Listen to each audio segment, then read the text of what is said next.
तपाईले पैसा कति कमाउनु भयो त्यो महत्त्वपूर्ण कुरा होइन, तर तपाईले कमाएको पैसाबाट कति बचत गर्नु भएको छ भन्ने कुरा महत्त्वपूर्ण हुन्छ। पैसा कमाउन जति गाह्रो छ त्योभन्दा पनि पैसा बचाउन धेरै गाह्रो छ। हामी सबैले आफ्नो सामर्थ्य अनुसार पैसा कमाउँछौँ, तर त्यो कमाएको पैसा कहाँ जान्छ कसैले पनि पत्तो पाउँदैनौँ। प्रत्येक व्यक्तिलाई पैसा कमाउन गाह्रो छ, तर कमाएको पैसा खर्च गर्नलाई धेरै सजिलो छ। हामीसँग जति धेरै पैसा आउँछ हामीले त्यति नै ठुलो सपना देख्न थाल्छौँ, जसले गर्दा पैसा पनि त्यति नै खर्च हुन थाल्छ र हाम्रो घरमा पैसा पनि टिक्न पाउँदैन।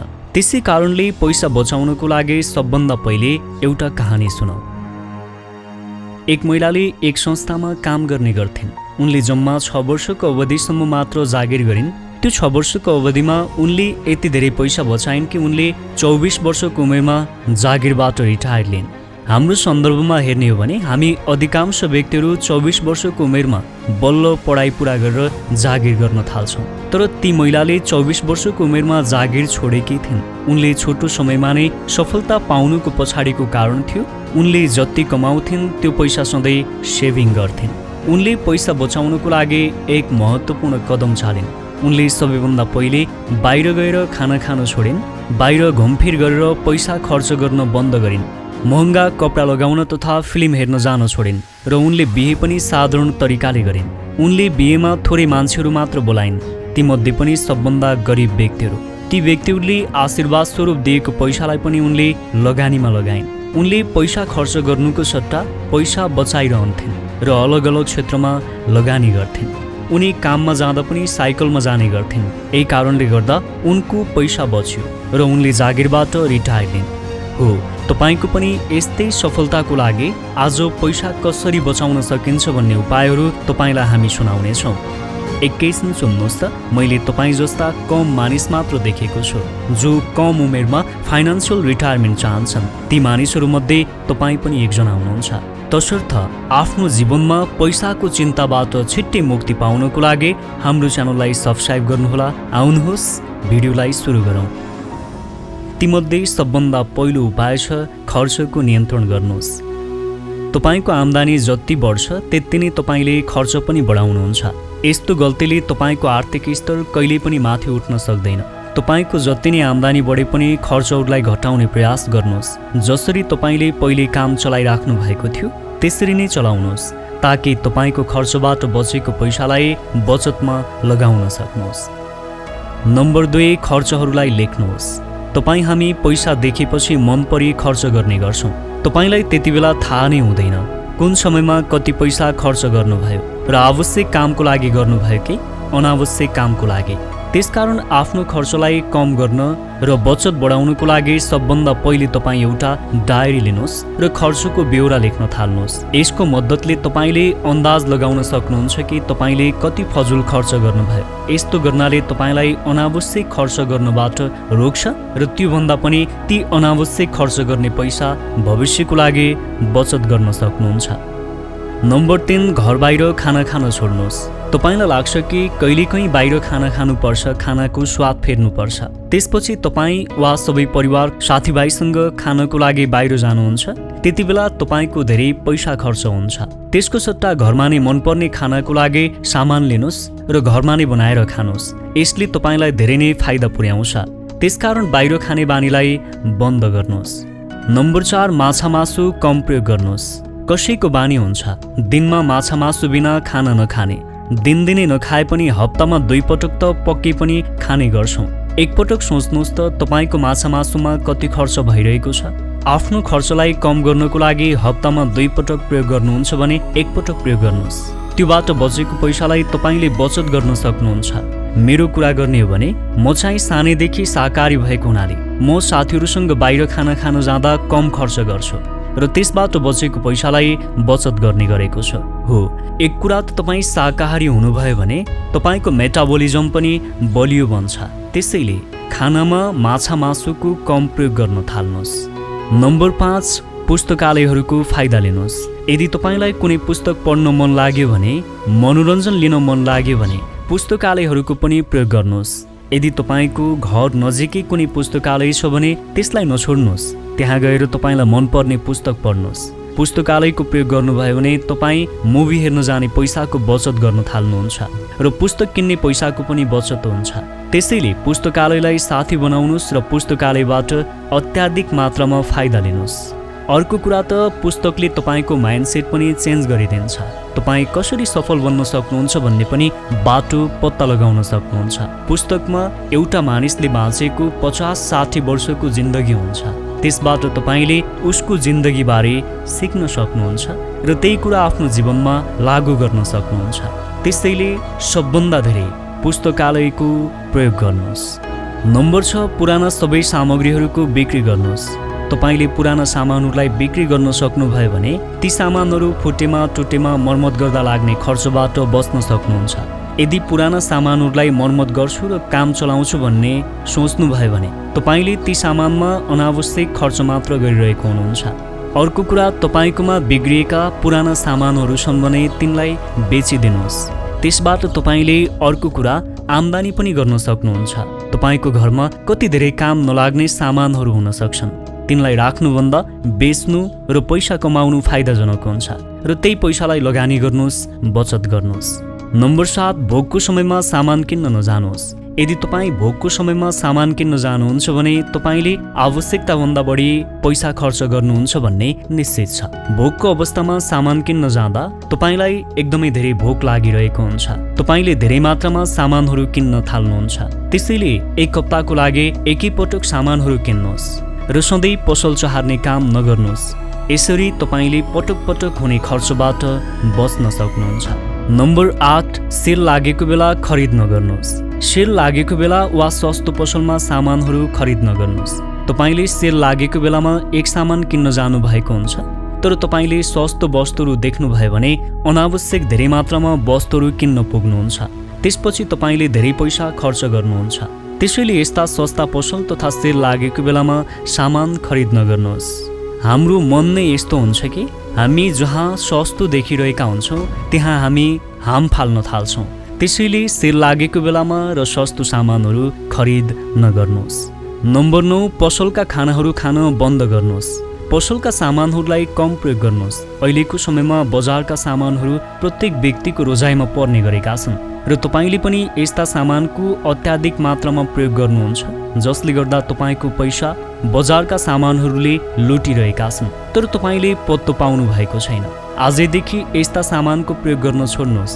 मैले अहिलेको समयमा यस्ता जङ्क फुडहरूलाई प्रयोग गर्न छोडेको छु। तपाईँले पनि त्यो बानी अपनाउनु भयो भने तपाईँको एक त स्वास्थ्य राम्रो हुन्छ र अर्को कुरा तपाईँको पैसा पनि बचत हुन्छ। त्यही बचत भएको पैसालाई लगानी गर्नुहोस्।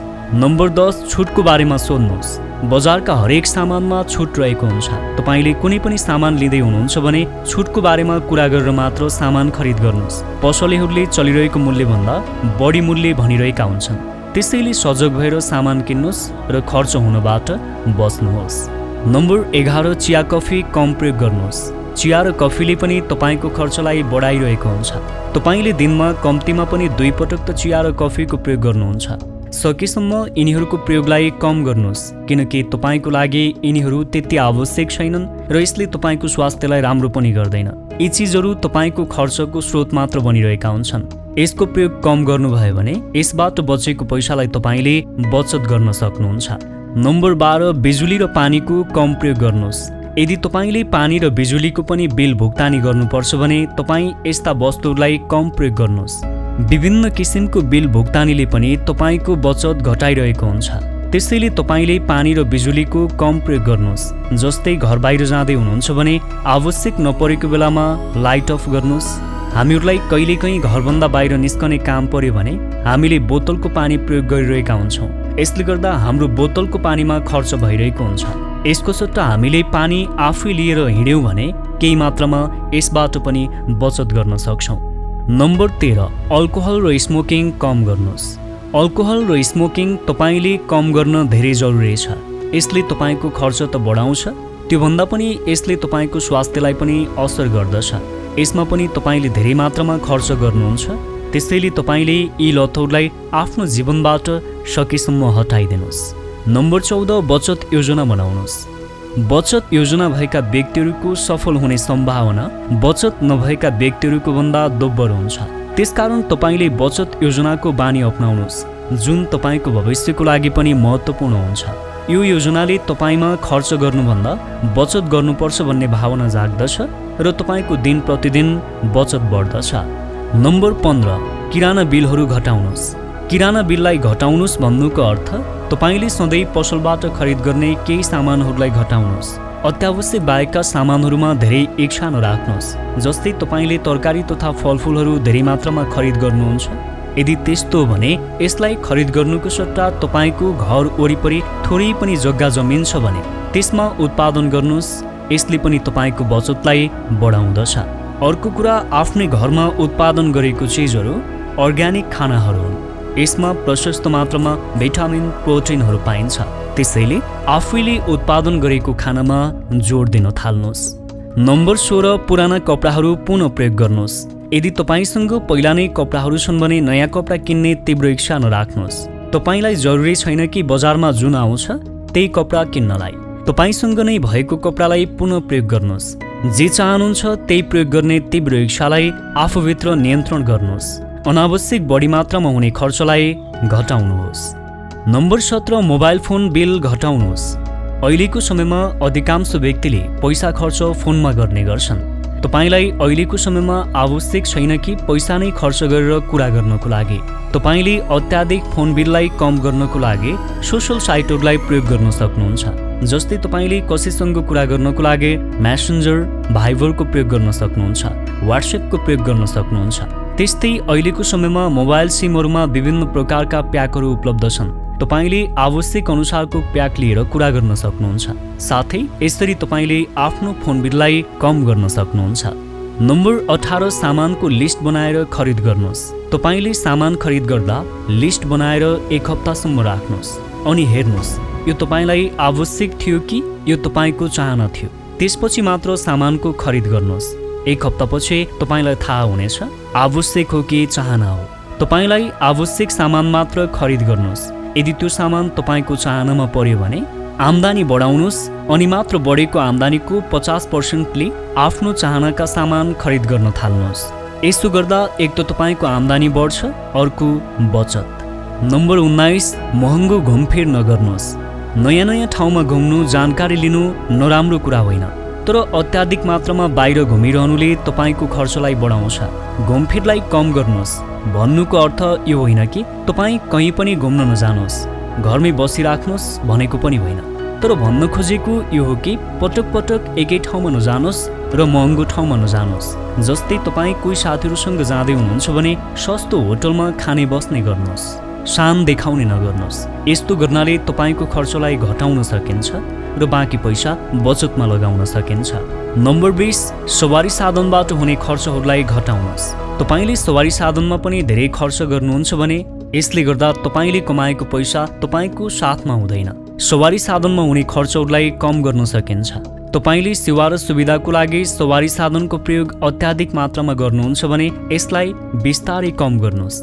यदि तपाईँ लामो दूरीको यात्रा गर्दै हुनुहुन्छ भने मात्रै सवारी साधनको प्रयोग गर्नुहोस्। छोटो दूरीको यात्रा गर्दै हुनुहुन्छ भने पैदलको यात्रा गर्नुहोस्। ओल्तिरदेखि पल्तिर जाँदा पनि अप्ठ्यारो मानेर सवारीको प्रयोग नगर्नुहोस्। यसले पनि तपाईको पैसा केही हदसम्म बचाउनको लागि मद्दत गर्नेछ। एउटा भनाइ छ, आम्दानीभन्दा धेरै पैसा खर्च गर्यो भने कुबेर पनि गरिब हुन्छ। त्यस्तै तपाईले पनि आम्दानीभन्दा धेरै अत्याधिक मात्रामा खर्च गर्न थाल्नुभयो भने तपाईँ पनि गरिब हुन बेर लाग्दैन। त्यसकारण आफ्नो आम्दानीबाट थोरै बचाउनुहोस् र लिमिट अनुसारको खर्च गर्नुहोस्। यदि तपाईले खर्चबाट बचाएर थोरै मात्र बचत गर्नुभयो भने तपाईलाई कुबेर बन्न कसैले पनि रोक्ने छैन र आम्दानीभन्दा धेरै खर्च गर्नुभयो भने तपाईलाई गरिब हुनबाट कसैले पनि बचाउन सक्ने छैन। हुन्छ त, तपाईलाई सफलताको बाटोमा अनन्य शुभकामना छ। तपाईँ र मेरो भेट यस्तै अर्को नयाँ भिडियोको साथमा हुनेछ। नमस्कार। एकैछिन सुन्नुहोस् त, यस्तै ज्ञानको नजिक रहन अडियो बुकहरू सुन्नको लागि अडियो घर एप्लिकेसनलाई डाउनलोड गर्नुहोला।